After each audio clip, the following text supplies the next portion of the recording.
Amén, gloria a Dios. Si quiere la hermana Cristina llevar a los niños allá abajo o estar aquí.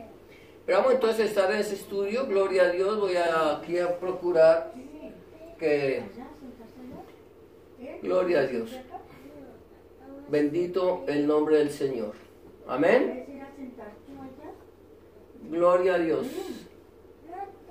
Bueno, ya estamos aquí en este... Vamos a entrar entonces, ahora sí, gloria a Dios. Espero que no me distraiga mucho. No nos distraigamos mucho. Vamos a entrar entonces en este estudio que lleva por título Por su gracia. Amén. Y la semana pasada habíamos estado hablando de... terminamos diciendo cómo el Señor ha hecho que el que a Él viene, Él no lo echa fuera. Estábamos basados en el libro de Génesis o Bereshit, capítulo 48, del 1 al 22. Y aquí de pronto utilizamos algunos términos hebreos para que aquellas personas que quizás que sean mesiánicos o que sean pseudo mesiánicos, que nos ven a veces a través del internet, puedan entender de quién estamos hablando. Pero yo quiero que seamos claros que cuando nosotros hablamos de nuestro Señor Jesucristo o de Adonai Yeshua HaMashiach, estamos hablando de la misma persona, que no podemos satanizar por ningún motivo el nombre de nuestro Señor Jesucristo, como lo hacen algunos pseudo mesiánicos que dicen que el nombre de Jesucristo está mal dicho, que es un nombre griego. No, de ninguna manera. Es el nombre por el cual los gentiles conocieron a quien los judíos conocen como Adonai Yeshua HaMashiach, pero que a nosotros llegó en el idioma griego como Jesucristo, y que sabemos que Jesucristo significa Jesús o Yahshua el Mesías. Entonces, por ese lado, por eso lo usamos, lo vamos a hacer para que esta gente que... Hay algunos que son mesiánicos. Los mesiánicos que son mesiánicos entienden que Jesucristo es Hamashiach. Los pseudo mesiánicos, que son los que pretenden ser los que conocen mucho, son los que quieren satanizar el nombre de nuestro Señor Jesucristo. Pero entonces utilizamos algunos términos hebreos. Amén. Vamos entonces a seguir en el estudio de la palabra del Señor. Vamos entonces por su gracia. Hablamos de cómo José llegó a la presencia de su padre Israel, donde Jacob, él estaba ya enfermo. Le dijeron: tu padre está muy enfermo. Entonces él va con sus dos hijos, Efraín y Manasés, y dice la Biblia que cuando Israel escuchó que José venía, se incorporó y se sentó sobre la cama. Hablábamos de que nosotros aún en la vejez estaremos vigorosos y fuertes. ¿Para qué? Para proclamar que Yahweh o que Jehová nuestro Dios es bueno y que para siempre es su misericordia. Amén. Entonces hoy vamos a seguir mirando este título aquí en esto. Entonces aquí dice: Elohim cumple sus promesas. Dios cumple sus promesas. Cuando Dios promete, Él cumple, porque Él no es hombre para que mienta, ni hijo de hombre para que se arrepienta. Lo dijo un profeta pagano, pero es una realidad. Esas fueron las palabras que dijo Balaán, profeta pagano, pero que es una verdad que este hombre dijo. Ahora mira lo que dice versículo 10 y versículo 11. Estábamos hablando de Génesis 38, ¿fue que dijimos? 48, versículos 10 y 11 dice: y los ojos de Israel estaban tan agravados por la vejez que no podía ver. Les hizo pues acercarse a él y les besó y les abrazó. ¿A quién besó y a quién abrazó? A los hijos de José. ¿Se acuerdan que dijo: ¿y estos quiénes son? Entonces, dice aquí: dijo Israel a José: no pensaba yo ver tu rostro, y he aquí Dios me ha hecho ver también a tu descendencia. ¿Se acuerdan que José, cuando él era muy joven, él le contaba a su padre todos los malos caminos de sus hermanos, cómo hacían las cosas mal hechas, cómo daban mal testimonio de la familia? Y entonces Israel amaba más a José por haberlo tenido en su vejez, y segundo, porque él era un hombre o un muchacho que andaba rectamente, y sus hermanos estaban celosos de él, lo venden como esclavo, lo llevan a Egipto, donde pasa todas las vicisitudes que tuvo que haber pasado, ser vendido como esclavo a Potifar, luego ser acusado falsamente por la esposa de Potifar, llevado a la cárcel, y todas estas cosas que nosotros lo vamos a ver más adelante cuando hablemos con José. Pero aquí hay algo interesante, es que para Israel José había ¿qué? Muerto, estaba muerto. Le habían llevado la ropa de su hijo manchada de sangre y le habían dicho que quizás una fiera lo había atacado y lo había despedazado. Y Israel quedó todo este tiempo pensando en que su hijo había muerto, no sabía cómo había sucedido, no pudo encontrar los restos de su hijo y estaba allí. Pero al final de los años, él viene y le dicen que su hijo José está vivo, vive, tu hijo José vive. Y esto le levantó el ánimo. Él va allá a Egipto, a Misraim, que es un tipo del mundo. El Señor dijo, no temas bajar a Egipto, no temas de ir a Misraim, porque yo voy a estar contigo. Dando a entender que nosotros no podemos aislarnos por ningún motivo del mundo. Nosotros no podemos aislarnos del mundo. Hay gente que pretende que como somos cristianos, entonces hay muchos movimientos cristianos que pretenden hasta abrir barrios donde solamente vivan cristianos, donde solamente viva gente que cree en el Señor, y así se aíslan de todo este perverso mundo que tanta maldad nos ha traído, que tanta maldad hay, donde andamos nosotros aterrados por la maldad del hombre, porque la maldad del hombre ha aumentado en gran extremo, y entonces quieren separarse, quieren apartarse. Hay padres, hay cristianos que ni siquiera quieren llevar a sus hijos a las escuelas para que sus hijos no se contaminen con las cosas de este mundo, y entonces los quieren hasta tener como en una jaula de oro, ¿cierto? Encerrados en su casa, les enseñan allá lo que tienen que aprender de la primaria, de la secundaria y todo. Y yo conocí una persona y le dije, lo que tú estás haciendo está mal hecho, no es correcto. ¿Por qué? Porque tú estás alejando a tus hijos del mundo, pero un día tus hijos van a tener que salir al mundo y se van a tener que estrellar con el mundo, y no van a poder batallar contra el mundo porque es algo que no conocen. El Señor Jesús dice, están en el mundo, pero no son del mundo. No te pido que los quites del mundo, sino que los guardes del mal. Entonces el Señor nos dice, no teman. Ustedes no teman ir a Egipto, no teman ir a Misraim, no teman ir a bajar al mundo, estar en el mundo. Ustedes pueden estar en el mundo, pero lo que no tienen que hacerse es contaminarse con las cosas de este mundo. Porque las cosas de este mundo, la vanidad de la vida, todo esto va a pasar.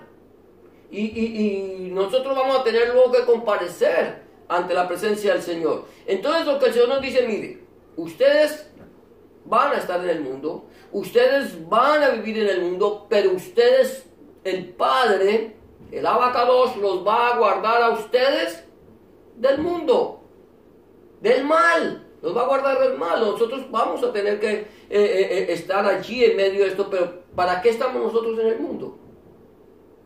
Para ser la luz del mundo, para ser sal de la tierra, para que nosotros le demos, hablemos palabras sazonadas con sal, le hablemos a la gente de la bendición de Dios, del amor de Dios. Para eso estamos. No nos podemos alejar.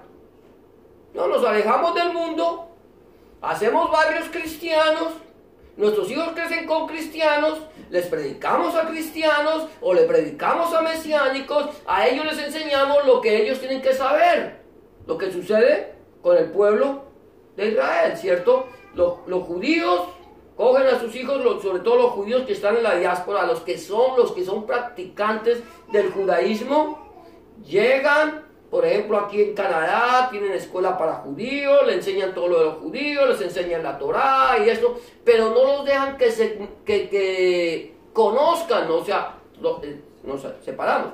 Ahora, hay razones por las cuales los judíos tienen que separarse de eso, porque hay mucho antisemitismo, hay mucha persecución contra los judíos. Y ellos donde llegan marcan la diferencia. Pero nosotros no podemos hacer esto. Tenemos que involucrarnos con el mundo, enseñarle a nuestros hijos lo que es bueno y lo que es malo, lo que es correcto y lo que es normal. Es que no siempre lo normal es correcto. Normalmente lo normal es incorrecto. Si tú ves lo que el mundo enseña, va en contra totalmente de los principios bíblicos. Entonces aquí encontramos que Israel le dice, yo no pensaba volverte a ver. Dijo, y ahora te veo no solo a ti, sino que a tu descendencia, a tus hijos. Ahora, ve a la descendencia. El Señor nos da a nosotros promesas. El Señor le dio promesa a Israel. El Señor y entonces aquí Él no solamente vuelve a ver su hijo, sino también ver su descendencia. Mira lo que dice aquí, 2 de Corintios capítulo 1, versículo 20, dice, porque todas las promesas de Dios, de nuestro Elohim, son en el que sí y en el amén, por medio de nosotros para la gloria de Dios. Todas las promesas de Él son en el que sí. Si Él dice, yo lo voy a hacer, Él lo hace. Y si Él, cuando dice en el amén, es que así es, así sea, así es. No tiene vuelta de hoja, Dios no cambia. Dios no es un Dios que hoy dice una cosa y mañana dice otra. El Dios de nosotros, el Elohim nuestro, es el mismo Elohim del Tanaj, del Antiguo Testamento, como el mismo Elohim del Brit Hadashah o Nuevo Testamento. Es el mismo Dios, es el mismo que no cambia, es el mismo que habló a los profetas, es el mismo que habló a través del Hijo, y toda la palabra de Dios, desde Génesis o Bereshit hasta Apocalipsis o Gisgalus, que es el nombre en hebreo, toda se complementa. En ningún momento la palabra de Dios se contradice. Todo lo que Dios dice en su palabra es así, es en el sí y en el amén. Él no miente, Él no cambia. El día que Dios cambie su manera de pensar, cambie su manera de ser, ese día Dios dejó de ser Dios. Porque Él no cambia, Él es el mismo. Por eso el libro de Hebreos dice Jesucristo, Yahshua HaMashiach, es el mismo ayer, hoy y por los siglos.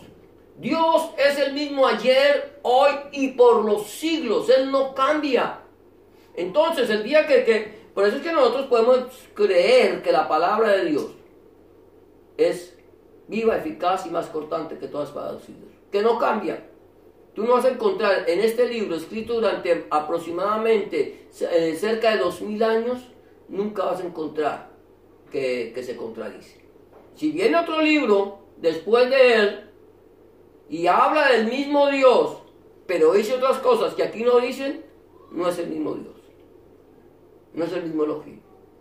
Pero ahora, aquí decimos, las promesas de Dios son en el sí y en el amén. Él te prometió. ¿Cómo nos promete Dios? ¿Cómo nos habla Dios a nosotros?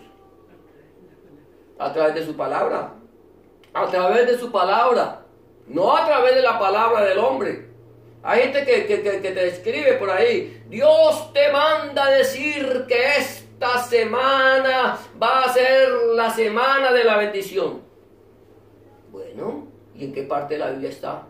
Ah, no, lo dijo el profeta. Entonces, si lo dijo un profeta que no es de la Biblia, no lo creo. ¿Por qué? Porque para mí todas las semanas, todos los días, todos los momentos, cada instante, cada situación, para mí es una bendición.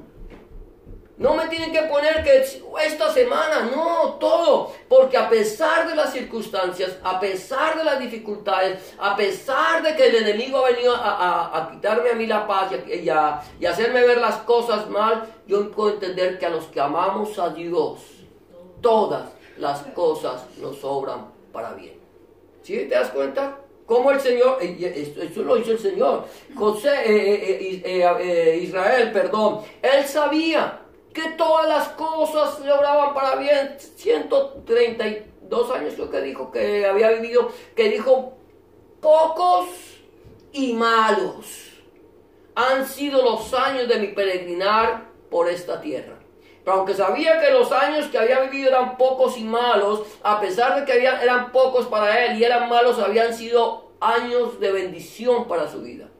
Que aquí tenemos que pasar, que decimos, son más las dificultades como creyentes o como incrédulos, son más las dificultades del ser humano, más las tristezas, más las amarguras que la misma alegría, que las mismas cosas que quisiéramos que nos vinieran. Pero a pesar de que estamos en la amargura muchas veces, a veces nos viene la tristeza, hay algo que no nos quita a nadie y es el gozo de la salvación. Es el gozo de la presencia de Dios. Es el gozo de saber que después de la tormenta viene la calma. Es el gozo de saber que todas las cosas, por mal que nos parezcan, nos van a salir bien. Y aquí le pasó a Israel. Israel sufrió por la muerte de su hijo, por la desaparición de José. Claro que sufrió. Él sufrió todo el tiempo, llevaba en su corazón el dolor de haber perdido a su hijo que tanto amaba.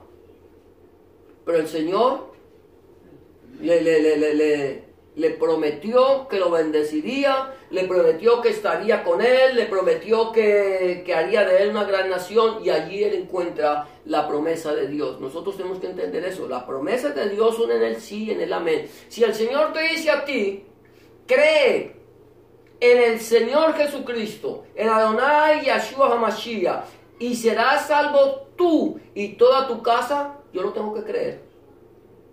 ¿Cómo? No lo sé. Pero la fe es la certeza de lo que no se ve y la convicción de lo que se espera. Si Dios me lo prometió, yo lo creo. Ahora mi obligación, orar por mis hijos. Mi obligación, enseñarles la palabra. Mi obligación de que ellos puedan entender que hay un Dios todopoderoso, que ya en su tiempo ellos llegarán a los pies del Señor. Yo no los puedo obligar. Es que si no te conviertes, es que la Biblia dice, no, déjenselo al Señor. El Señor hará. Yo solamente les voy a compartir, yo solamente les voy a predicar, yo solamente les voy a decir en quién creo, yo solamente les digo en quién espero, yo solamente les digo en quién está puesta mi confianza, y que la palabra de Dios es viva, eficaz, más cortante que todas las espadas filos, y que tarde que temprano nuestra familia, nuestros hijos llegarán a los pies del Señor. Que el Señor los tenga que zarandear es otra cosa.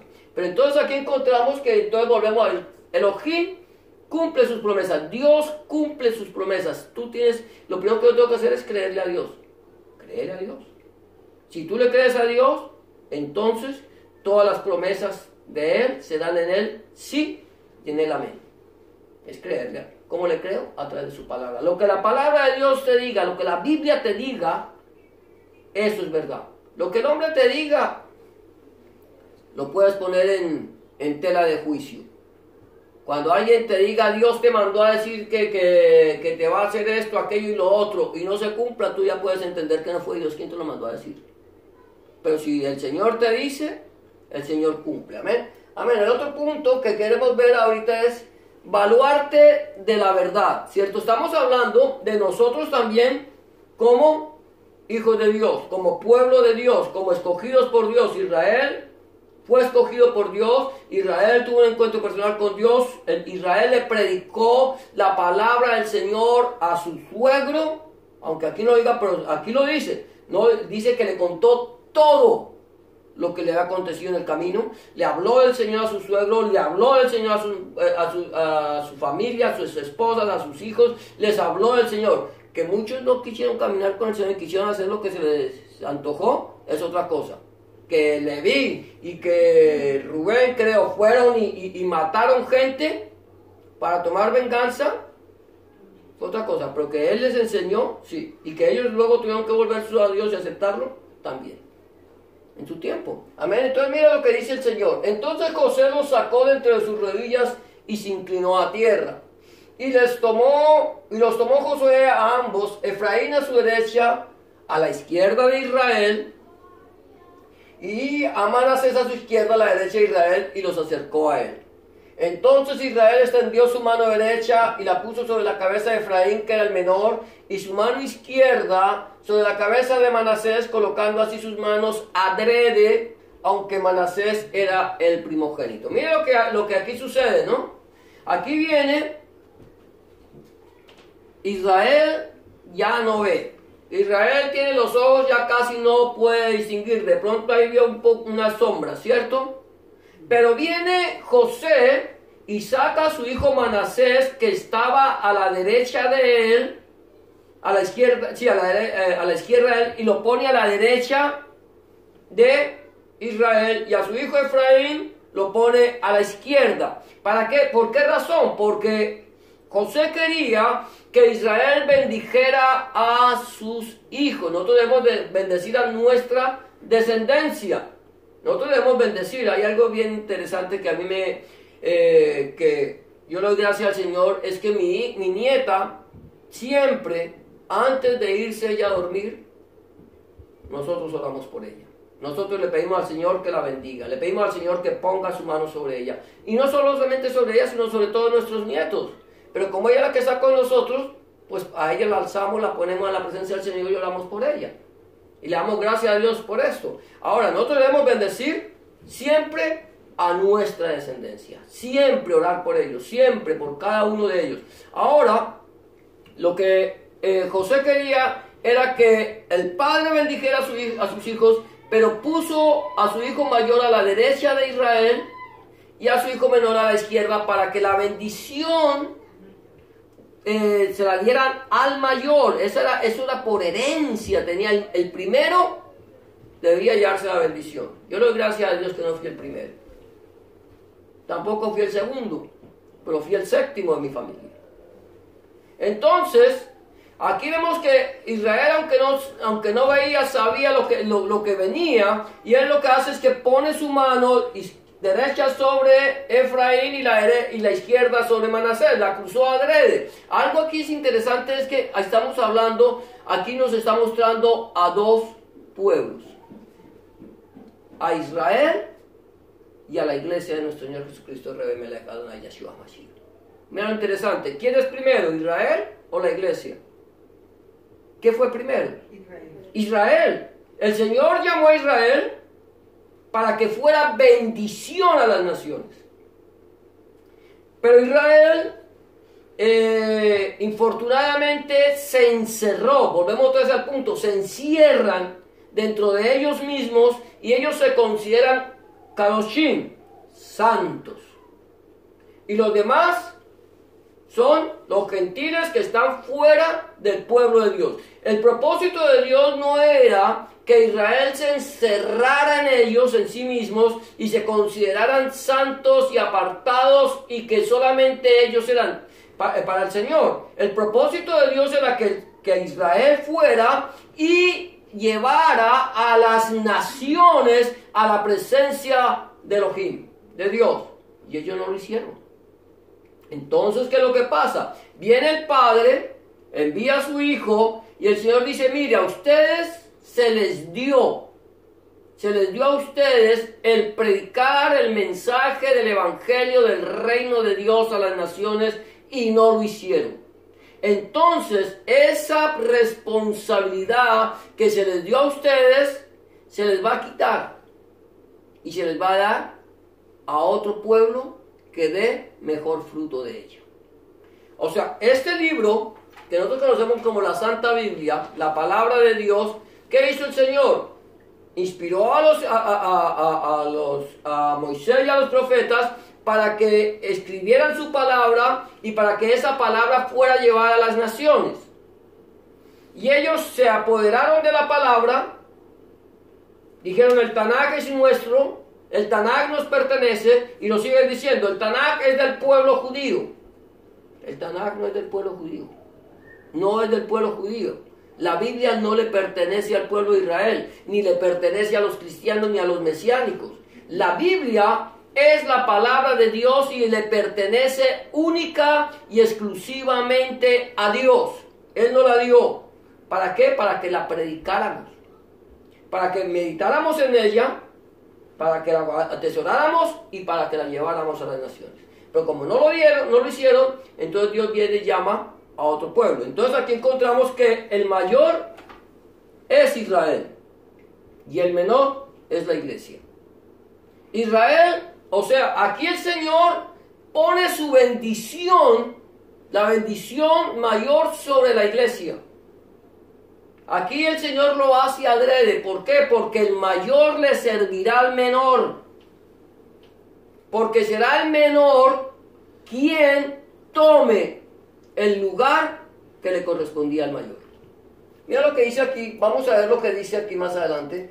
Aquí, gloria a Dios, primera de Timoteo 3, 14 y 15, dice la palabra del Señor, esto te escribo aunque tengo la esperanza de ir pronto a verte, para que si tardo sepas cómo debes conducirte en la casa de Dios, que es la iglesia del Dios viviente, columna y baluarte de la verdad. Esto te escribo. ¿A quién escribía Pablo? A Timoteo. Shaul escribía a Timoteo. Dice, por si tardo en verte, para que sepas cómo debes conducirte en la Beit de Hashem, en la casa de Dios, que es la iglesia, la quejila. La palabra quejila es en hebreo. La iglesia, que viene de eclesia, que es en griego, significa exactamente lo mismo. Significa congregación. Eso es lo que somos nosotros, una congregación.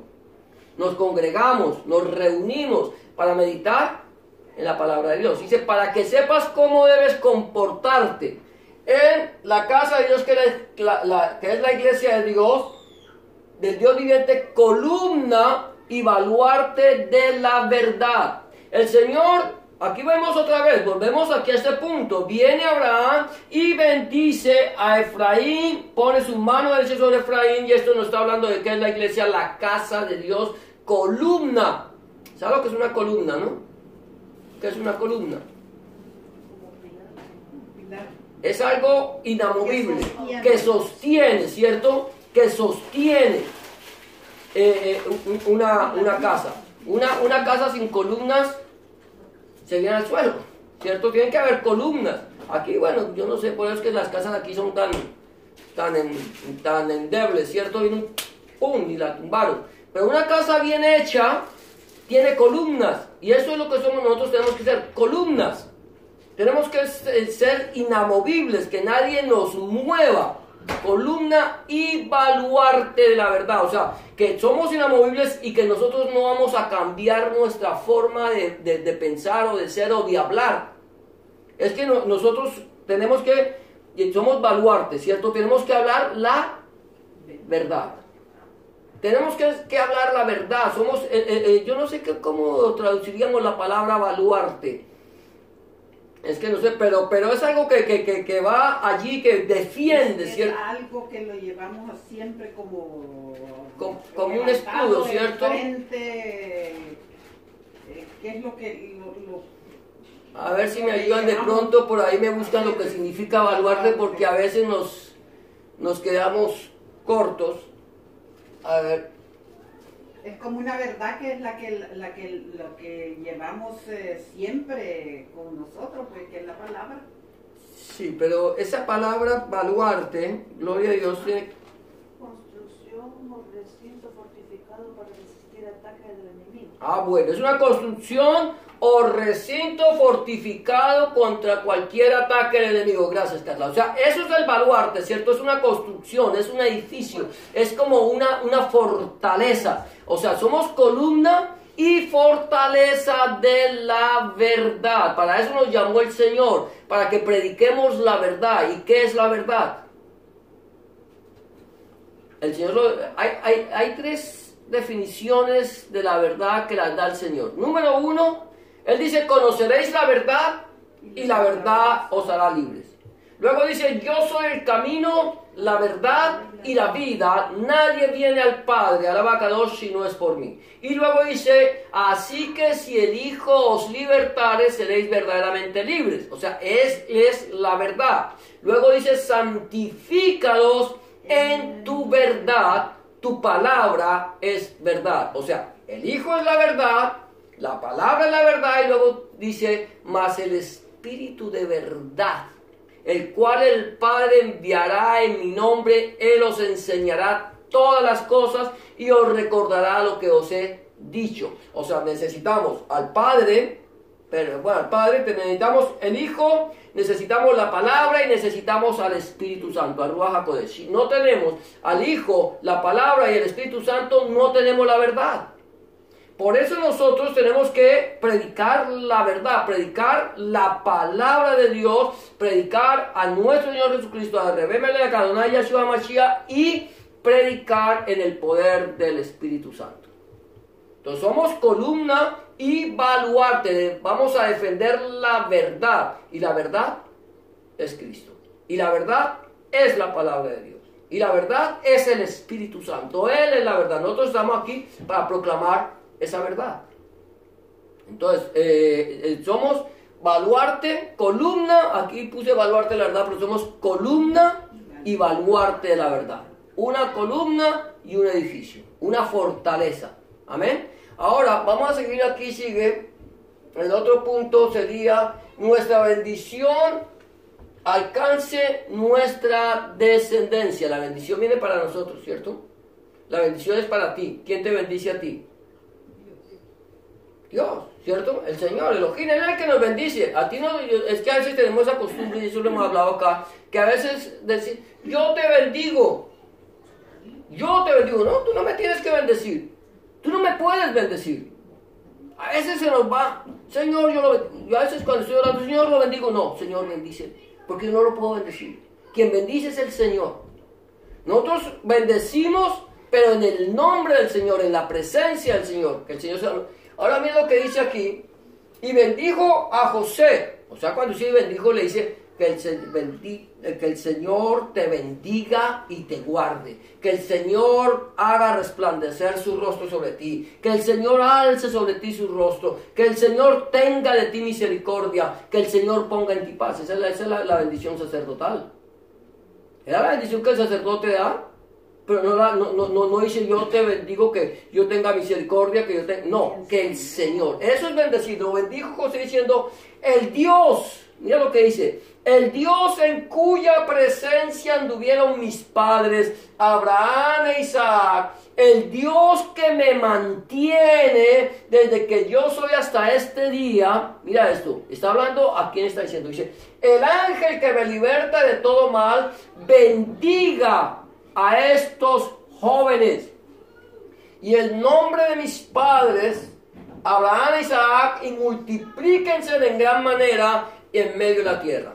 El Dios, el Elohim, Hashem, Yahweh, Jehová, el Dios, dice, el Dios en cuya presencia anduvieron.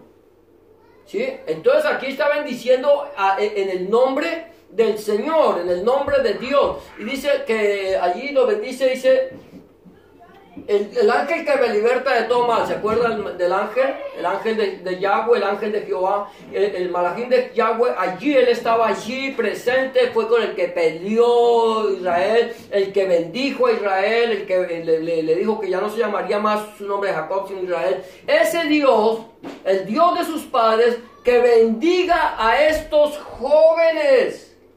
Mira esto, a mí me llama esto, a estos jóvenes, y sea perpetuada en ellos mi nombre y el nombre de mis padres, Abraham e Isaac, y multiplíquense en gran manera en medio de la tierra. Mire, ¿sabe que hay dos pueblos? Esto a mí me llama, yo siempre he hablado mucho de esto. Hay dos pueblos sobre la faz de la tierra que son los que hablan del Dios de la Biblia. Son dos pueblos, del Dios de la Biblia. que es el pueblo de Israel y la iglesia de nuestro Señor Jesucristo. Ellos son, y los más perseguidos sobre toda la faz de la tierra. Han sido los más perseguidos. Los han querido borrar del mapa. No solamente a los judíos los han querido borrar del mapa. Los han querido y los quieren borrar del mapa. Y ya ahorita Irán dice, mire, ¿sabe qué? Nosotros los vamos a borrar del mapa. No van a poder borrarlos del mapa. ¿Por qué? Porque hay una promesa. A la iglesia la quisieron borrar del mapa. Desde el mismo momento en que la iglesia se constituyó y empezó el imperio romano a destruirla. A querer destruirla y no pudo. Cuando Constantino, el malvado Constantino, el impío Constantino y la impía Helena, la mamá de Constantino, ellos trataron de borrar la iglesia. Constantino y Helena, la mamá de Constantino, supuestamente se convirtió al Señor. Constantino supuestamente se convirtió al Señor. Pero ellos eran unos impíos que quisieron acabar con la iglesia. Ellos no la podemos destruir como la vez que dio borrar del mapa el imperio. Entonces lo que vamos a hacer es que nos vamos a unir a ella y la vamos a contaminar, y de esa manera hacemos que se acabe la fe cristiana.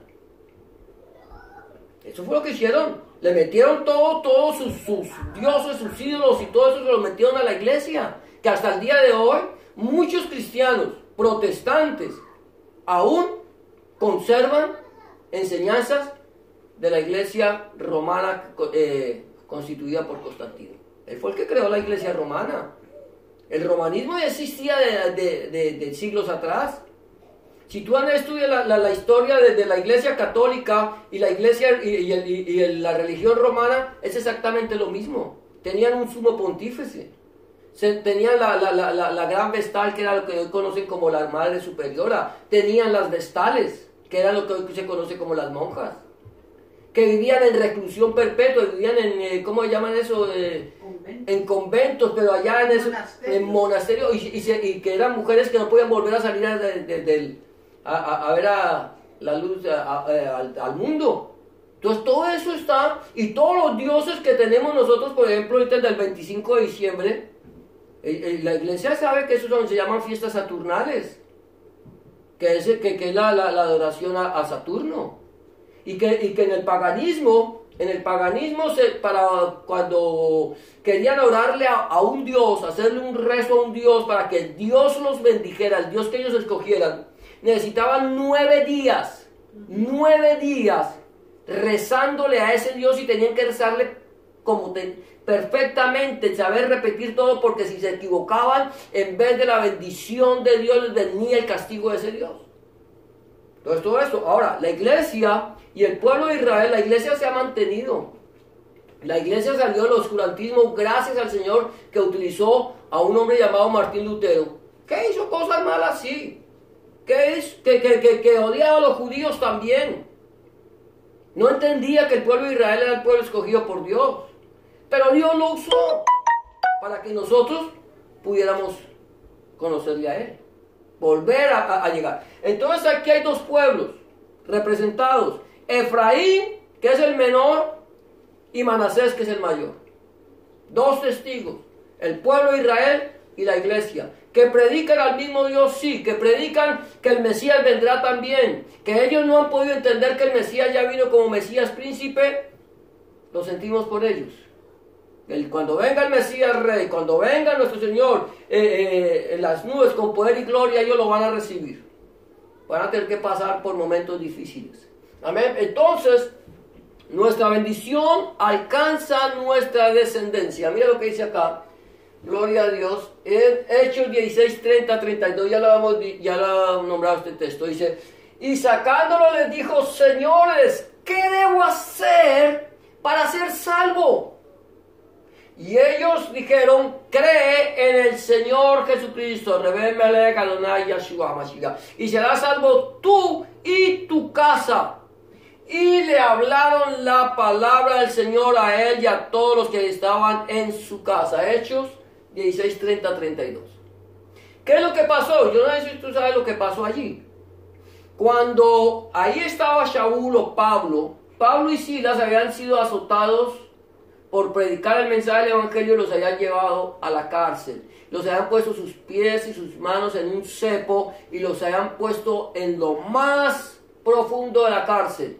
Y allí ellos, redimidos por la sangre del Cordero, con los pies y las manos en el cepo, no se podían mover, con su cuerpo lacerado, ellos allí dice la Biblia que cantaban salmos a Elohim, cantaban salmos a Dios, estaban bendiciendo. Te alabarán, oh Señor, todos los pueblos de la tierra. Seguramente algún salmo estaban cantando.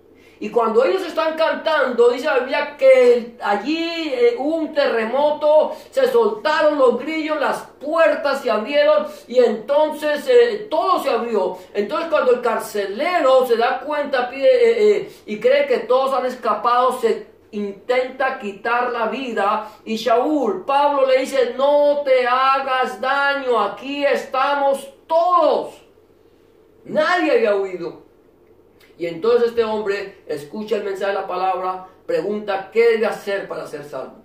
¿Qué debemos hacer?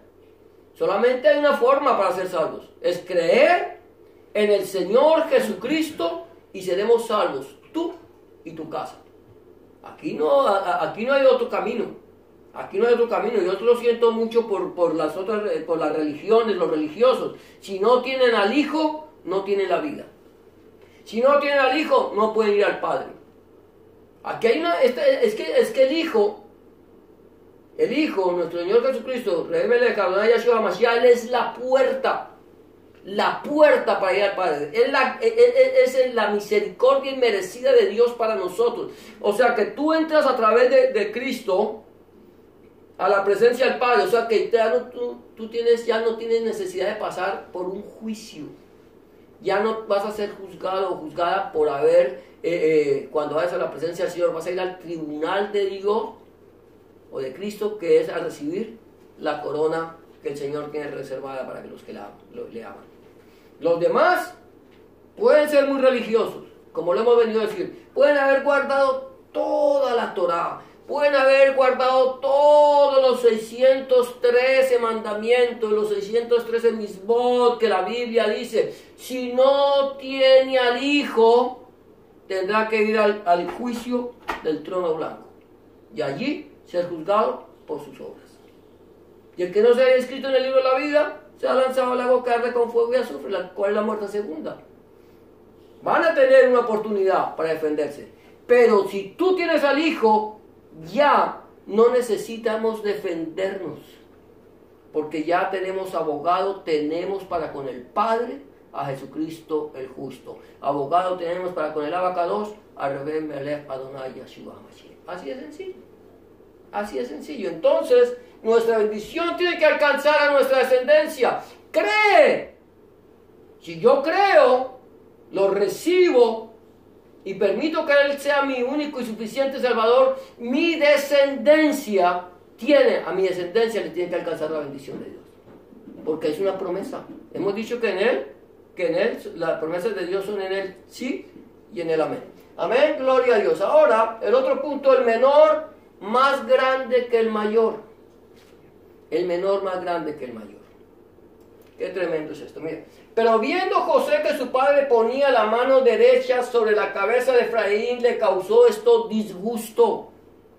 Y alzó la mano de su padre para cambiarla de la cabeza de Efraín a la cabeza de Manasés. Y dijo José a su padre, no así, padre mío, porque este es el primogénito. Pon tu mano derecha sobre su cabeza. Padre, el primogénito es Israel, tú tienes que poner tu mano sobre Israel. Abacados, pon tu mano sobre Israel, la mano derecha. Mas su padre no quiso y dijo, lo sé, yo sé que Israel es mi hijo, yo sé que Israel es mi primogénito, es el primogénito. Hijo mío, lo sé, también él vendrá a ser un pueblo y será también engrandecido, pero su hermano menor, vea eso, qué tremendo, será más grande que él y su descendencia formará multitud de naciones. Israel es un pueblo que ha sido bendecido, pero Israel no es, ¿cómo diríamos?, tan inmensamente grande como es la iglesia. La iglesia ha salido la palabra de Dios a través de la iglesia, la que gira del Señor, por todo el mundo. Y son miles y millones de personas que han recibido salvación a través del Hijo, gracias a la predicación de la iglesia, la que gira del Señor por todo el mundo. Ahora el Señor dice, sí, claro, yo sé que Él es el mayor. Yo sé que a Él lo llamé primero. Yo sé que llamé a Israel primero. E Israel será mi hijo, siempre será mi hijo. Dios no es hombre para que mienta, ni hijo de hombre para que se arrepienta. No, él siempre será. Pero Israel es simplemente una sombra de lo que tenía que venir. Era una sombra de lo que tenía que venir. Era un tipo de la iglesia. Seguirá siendo un tipo de la iglesia. Pero la iglesia es la que el Señor llamó para que le fuera y llevara el mensaje del evangelio por todo el mundo. Mira lo que dice. Mas él respondiendo, dijo al padre, he aquí tantos años te sirvo, no habiéndote desobedecido jamás. Y nunca me has dado ni un cabrito para gozarme con mis amigos. Pero cuando vino tu hijo, que ha consumido tus bienes con rameras, has hecho matar para él el becerro gordo. Él entonces le dijo, hijo, tú siempre estás conmigo y todas mis cosas son tuyas. Pero luego si seguimos leyendo dice, pero tu hermano, estaba muerto y ha revivido, se había perdido y lo hemos encontrado. Israel dice, Señor, nosotros somos tu pueblo. Siempre te hemos servido. No siempre, pero bueno, ¿se lo creen? Siempre te hemos servido. Hemos hecho siempre tu voluntad. No siempre, pero bueno, se lo creen. Se lo creen. Y gloria a Dios por Israel. Se lo creen. Y el Señor dice, yo sé que tú eres mi hijo. Pero la iglesia, los comprados, los que fueron comprados a precio de sangre preciosa vertida en la cruz del Gólgota, estos estaban muertos. Estos estaban alejados de mí. Estos no me conocían, pero ahora me han conocido. Ahora han entregado su vida a mí. Ahora han cambiado su vieja manera de ser. Tú siempre serás mi hijo. Israel siempre será hijo de Dios. Siempre. A pesar de que se hayan apartado. Aunque muchos se vayan a perder. Aunque muchos se pierdan por el mal camino. El Señor siempre bendecirá a Israel. Siempre lo bendecirá porque es su promesa. Y así como prometió bendecir a Israel, bendecirá a la iglesia.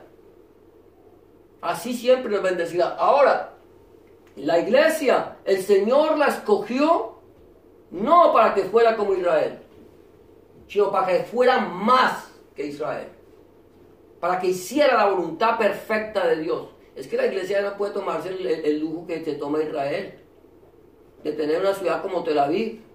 ¡Ja! Eso es un lujo que tiene Israel. Y es el lujo que se quiere tener la iglesia. ¿Saben el lujo de Israel de tener a Tel Aviv? ¿Saben lo que es Tel Aviv, cierto?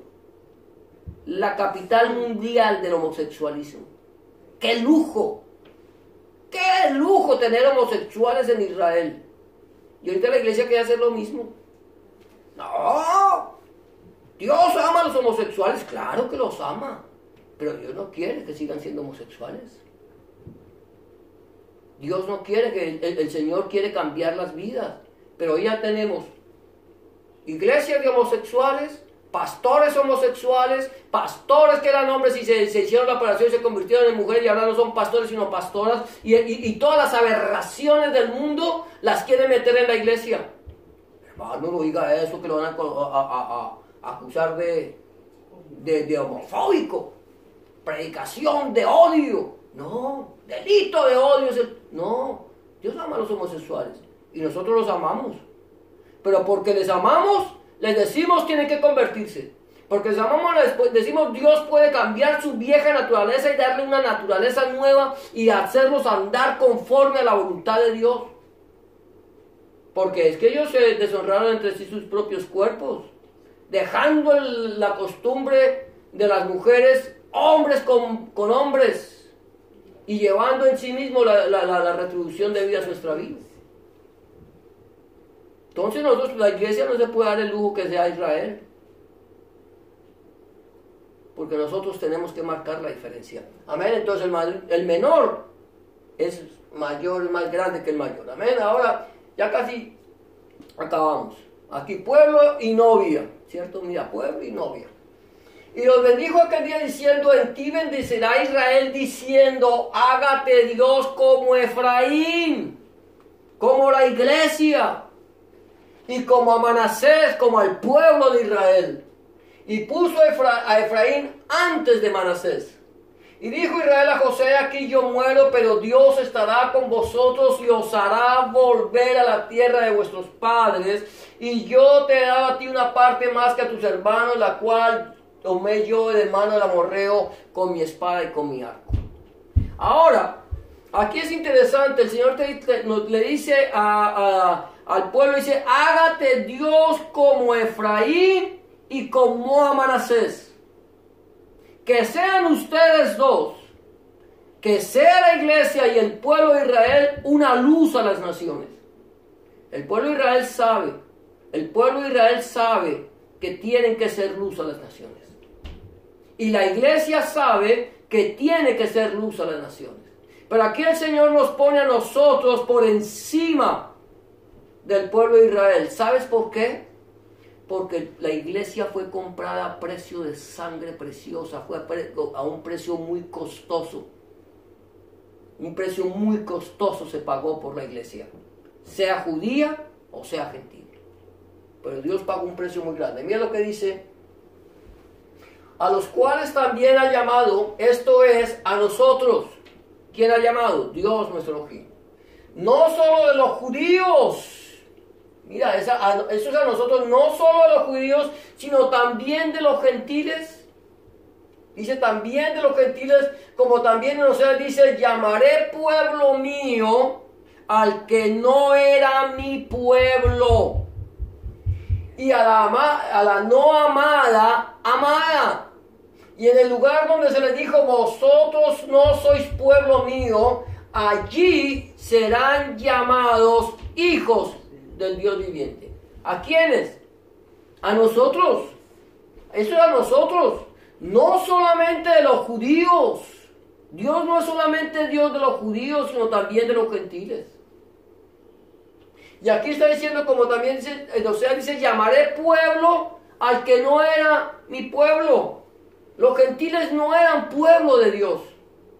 Los gentiles eran mirados como si fueran basura por el pueblo de Dios. Pero es que una cosa es como miramos nosotros y otra cosa es como mira Dios.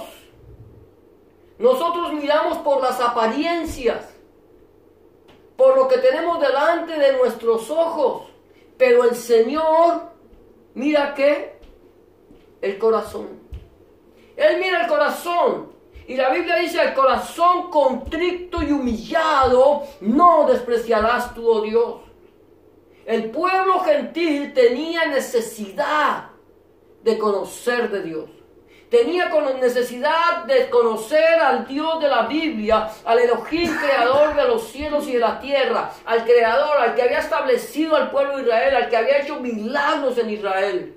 Ellos querían conocerlo. El pueblo de Israel no quería darlo a conocer.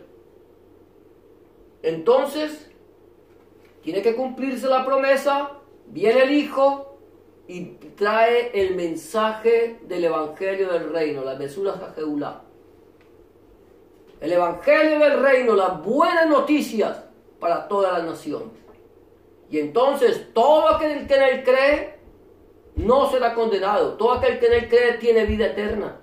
Porque de tal manera amó Dios al mundo, que ha dado a su Hijo unigénito, para que todo aquel que en él cree no se pierda, mas tenga vida eterna. No porque de tal manera amó Dios a Israel, No, Dios amó a Israel en gran manera. Pero el amor de Dios es mayor, el amor de Dios hacia el mundo es mayor que el amor hacia Israel. Porque cuando Dios ama al mundo, en el mundo está encerrado Israel. En esta creación está encerrado Israel. Entonces el amor de Dios es un amor universal, un amor individual, un amor sacrificial, un amor que todo lo dio para que todos los que creemos en Él no nos perdamos, sino que tengamos vida eterna. Y luego dice Juan 1:2, dice, mas a todos los que le recibieron, a los que creyeron en su nombre, les dio potestad de ser hechos hijos de Dios. Esa es nuestra, la posición que nosotros debemos entender dónde estamos. Nosotros estamos aquí no por nuestras buenas obras. Israel está delante de la presencia del Señor no por sus buenas obras. La iglesia no está delante de la presencia del Señor por sus buenas obras. Estamos delante de la presencia del Señor y somos llamados hijos, novia, pueblo, por la gracia, la misericordia inmerecida de parte de Dios, que ni siquiera Israel se la merecía. Nadie, ninguno de nosotros nos merecíamos su misericordia, pero su amor fue tan grande que Él decidió darnos a cada uno de nosotros, de los seres humanos, una oportunidad, para que nosotros no perezcamos. ¿Por qué? Porque la paga del pecado es muerte, es separación eterna de Dios, pero la dádiva, el regalo de Dios es vida eterna en Cristo Jesús, Señor nuestro. Amén. ¿Cómo está nuestra vida delante de la presencia del Señor? ¿Estamos haciendo nosotros la voluntad de Dios? ¿Estamos caminando como Dios nos ha pedido que caminemos? Eso solamente lo sabemos nosotros delante de la presencia del Señor. Vamos a cerrar nuestros ojos y vamos a orar y vamos a presentar este tiempo delante de la presencia del Señor. Bendito eres tú, Señor, nuestro Dios, Rey del universo, que nos has permitido, Señor, estar en este momento compartiendo, Señor, tu palabra, Padre Santo, que es viva, eficaz y más cortante que toda espada o filos. Gracias te damos, Señor, porque sabemos, Padre Santo del cielo, la gloria, que estamos delante de tu presencia, Señor, no por lo que nosotros somos, Señor, no por nuestras obras, no por nuestras buenas obras, sino por lo que tú eres en nuestra vida. Estamos delante de tu presencia porque tú nos compraste a precio de sangre preciosa, Señor. Y en esta tarde, Señor, te damos gracias, Señor, porque tú nos has hecho pueblo cuando no lo éramos, Señor, y nos has llamado amada cuando no éramos amados, Señor Dios mío, por las naciones, pero tú nos amaste, Señor, y tú mostraste tu amor para con nosotros, Señor, en que siendo aún pecadores, Cristo, Rebbe Melech Adonai Yeshua HaMashiach, murió por nosotros. Te damos gracias, Señor, porque aunque no lo merecemos, Señor, a ti te plació darnos el reino, Padre. Ahora, Padre del cielo, la gloria, presentamos delante de tu presencia a cada uno de los que estamos en este lugar, Señor, a los que nos vean a través del internet, Señor, para pedirte, Señor, bendícelos, Señor Dios mío, pon tu mano sobre ellos, que esta palabra, Señor, que es viva, eficaz y más cortante de toda espada de dos filos, Señor, fluya, corra y sea glorificada. En el nombre de Jesús de Nazaret, nuestro Señor y Salvador, Adonai Yeshua HaMashiach, te damos gracias, Padre, porque tú es el reino, el poder y la gloria por los siglos de los siglos. Amén y amén. Amén, amados hermanos, el Señor les bendiga. De esta manera vamos a quedar despedidos. En el amor del Señor nos vamos a saludar y que la paz de Dios, que sobrepasa todo entendimiento, guarde tu corazón y tu pensamiento en Cristo Jesús. Adonai Yeshua HaMashiach. Amén y amén.